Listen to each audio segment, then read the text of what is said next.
పరిశుద్ధ గ్రంథం నుండి దేవుని వాక్యము ఆదికాండం 1వ అధ్యాయం 11 నుండి 20 వచనాలు.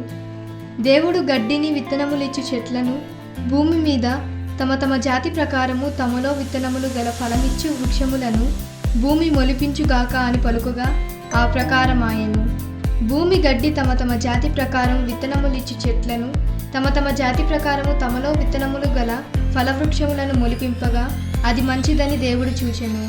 అస్తమయమును ఉదయమును కలుగగా 3వ దినమాయెను.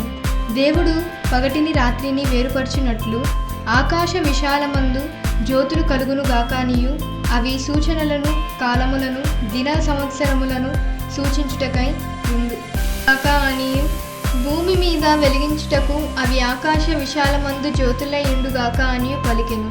ఆ ప్రకారమాయెను.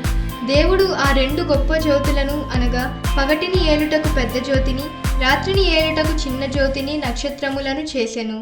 భూమి మీద వెలిగించుటకును పగటిని రాత్రిని ఏలుటకును వెలుగును చీకటిని వేరుపరచుటకును దేవుడు ఆకాశ విశాలమందు వాటినుంచెను. అది మంచిదని దేవుడు చూచెను. అస్తమయమును ఉదయమును కలుగగా 4వ దినమాయెను. దేవుడు జీవము కలిగి చలించు వాటిని జలములు సమృద్ధిగా పుట్టించును గాక అనియు పక్షులు భూమిపైన